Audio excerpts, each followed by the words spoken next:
Kamingay. Sino ka? Taong ka ba rin dito, Efren? Hindi. Lumayas ka dito! Huwag kang matakot sa akin. Kakampi mo ako, hindi ako kaaway.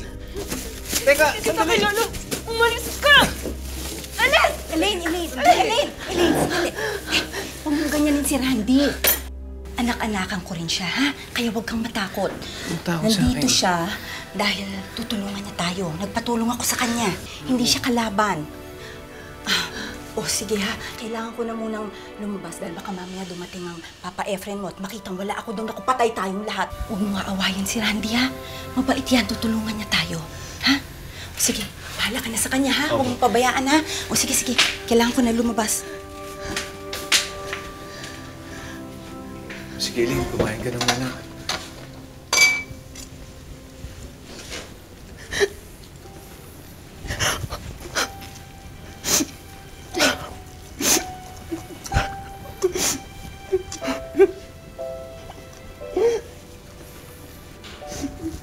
Teka lang, sandali. Elaine, huwag ka na umiyak.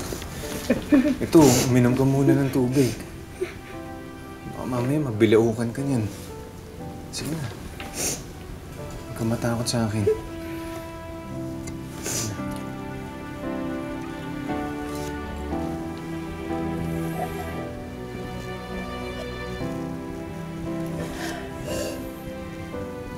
Saka na. Tama si Mama Mila. Mahal mo nga talaga yung mukha mo.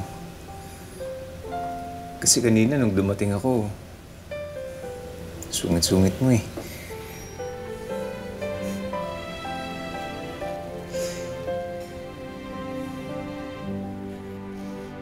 Dahil sa pakiusap ni Mila, pinalabas ni Efren si Elaine sa pagkakakulong nito sa kwarto. Magmula noon ay lagi nang dinadalaw ng binatang si Randy, si Elaine. Uy! Sorry. Doon ka na nga! Iyaan mo na ako dito. Elaine, ba't ako kumukontra? Alam mo naman, gusto lang naman kita tulungan eh. Ay, bakit ka ba lagi nandito? Wala ka ba iba pinagkakaabalahan? Kaya ng pamilya mo. O girlfriend. Tama na nga muna yan. Mag-usap muna tayo. Elaine, matagal nang patay ang airmat ko. Na-depress kasi siya eh. Nanghina. Nung iniwan siya ng tatay ko. Pero yung girlfriend, siguro malapit na. Pero alam mo, kasi gusto ko kapag nagka-girlfriend ako, yung mahal ko talaga, kung sasamahan ko siya lagi, hindi ko siya iiwan. Ganun yung gusto ko eh. Halos parehas pala tayo, no? Ako rin parang ulila na. Iniwan at binenta ako dito ng nanay ko. Pero bakit ba kinukwento sa'yo to? Ano naman pakialam mo, di ba? Hindi, ano ka ba? Meron. Alam mo, nung una nga kitang makita, ewan ko, hindi ko lang. Pero ganggang ng loob ko sa'yo. Kapag nakakasama nga kita, lumulokso yung dugo ko sa saya eh. Ikaw ba, Elaine? Ganun din ba yung nararamdaman mo sa akin? Magaan din ba yung loob mo sa akin? Alam mo, tama ka. Mas gumagaan nga yung trabaho ko pag nandito ka. Oh, di ba?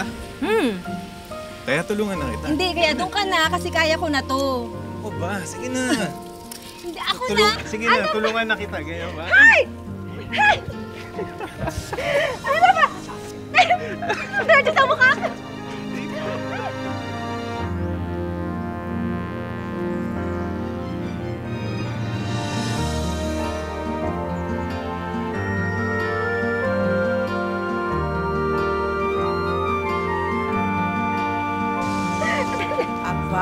Aba!